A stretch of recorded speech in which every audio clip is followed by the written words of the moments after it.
नमस्कार, मैं हूं Amod Shrivastava. Amazing thought, amazing message, amazing information की दिशा में आज एक कदम और आगे। आज के इस दो चिंतन का विषय है विकारों से नुकसान और सत्य की ताकत।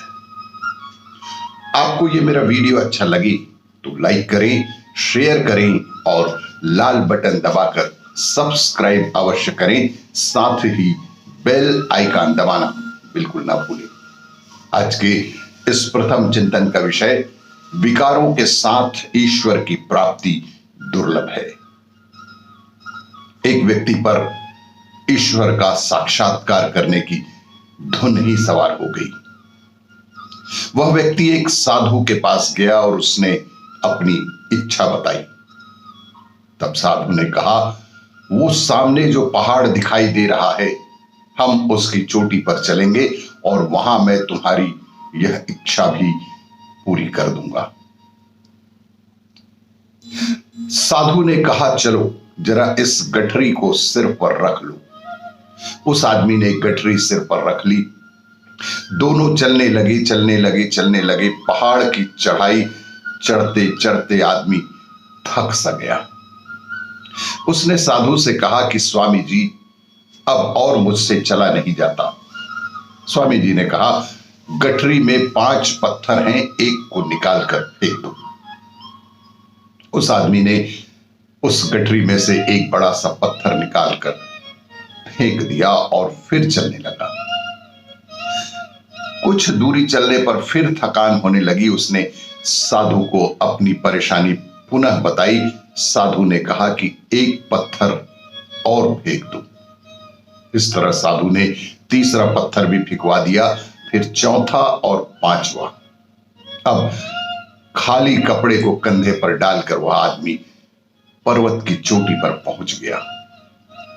वहां जाकर साधु से कहा कि स्वामी जी, अब ईश्वर से साक्षात्कार कराइए। स्वामी जी बोले, मूर्ख, अपने अंदर के काम, क्रोध, लोभ, मोह और मद की चट्टाने रखकर परम पिता के दर्शन करना चाहता है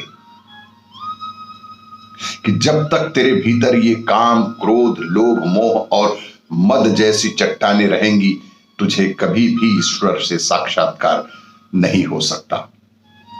साधु की बात सुनकर आदमी की आंखें खुल गई। विकारों के साथ ईश्वर की प्राप्ति सर्वथा दुर्लभ है। यदि भक्ति करनी हो तो सर्वप्रथम स्वयं को, स्वयं के मन को, स्वयं के हृदय को सभी प्रकार के विकारों से सर्वथा मुक्त ही करना होगा।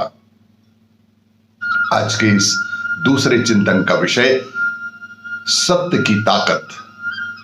वैशाली के राजकुमार वर्धमान अपने राजप्रसाद में थे। उनके कुछ मित्र उनसे मिलने आए। उनकी माता त्रिशला देवी, लड़कों ने पूछा, वर्धमान कहां है? मां ने उत्तर दिया, महल के 7वें तल पर है। और लड़के तेजी से 7वीं मंजिल पर जा पहुंचे। देखा कि वहां वर्धमान नहीं है। उनके पिता किसी काम में लगे थे। लड़कों ने उनसे भी पूछा कि वर्धमान कहां है? उन्होंने कहा कि वह तो नीचे तल पर है। खोजने पर वर्धमान 4थी मंजिल में मिले। वे राजकुमार के इर्द गिर्द बैठ गए। उन्होंने कहा कि वर्धमान, एक बात समझ में नहीं आई। जब हमने मां से पूछा कि तुम कहां हो, तो उन्होंने जवाब दिया कि ऊपर, और ऊपर जाकर पिता से पूछा तो उन्होंने कहा कि तुम नीचे हो। तुम ही बताओ कि दोनों में सही कौन है? वर्धमान ने दूर बैठे एक कौवे की ओर संकेत करके पूछा कि इसका रंग कैसा है? लड़के ने एक स्वर में कहा कि काला है। तब वर्धमान बोले, यह लाल और सफेद भी है।